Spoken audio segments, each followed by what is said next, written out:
to the British Parliament, and now I would like to invite Right Honourable Stephen Teems, Member of Parliament for Eastham and voice of all ethnic minorities in Eastham. Thank you, Salim. Assalamu alaikum. I'm delighted to be here and very good to see so many people and such a good event. Looking around all the placards, I can see some of them, including one just in front of us here, which has got the face on it of Dr. B.R. Ambedkar, architect, of course, of the Constitution of India.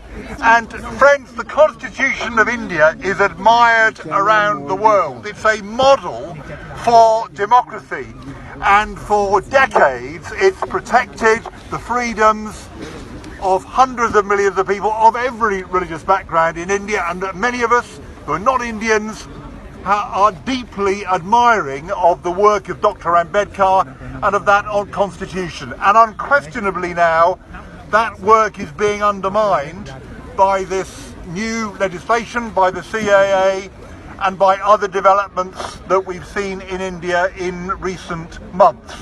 And I will be very glad to add my voice to those we've heard here this afternoon, calling for a fundamental change of direction away from the route that seems to be being taken at the moment.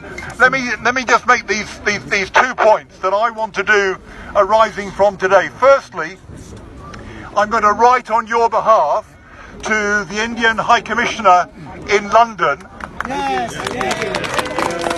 and I'm going to ask the High Commissioner to meet me with representatives from the organisers of this event, to hear from us direct on behalf of this community our deep forebodings about the direction that the Indian government is taking with this legislation at the moment. And secondly, I'm going to write to the Foreign Secretary, the British Foreign Secretary Dominic Raab, including the Shadow Foreign Secretary as well, and call on him to press the Indian government, to press his counterparts in India to shift away from this very damaging direction that the government is taking at the moment that we're protesting here this afternoon.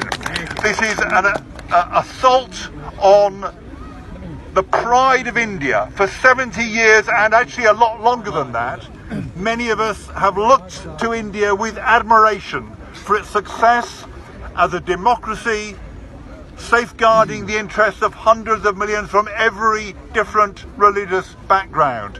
Now the course that's been charted is in contradiction to that, and what I want to call for on behalf of everybody here, now on behalf I think of our whole community, is for a change of direction, for the Constitution of India to be respected and admired once again, and let's work together until we achieve it. Thank you very much. Thank you, Stephen.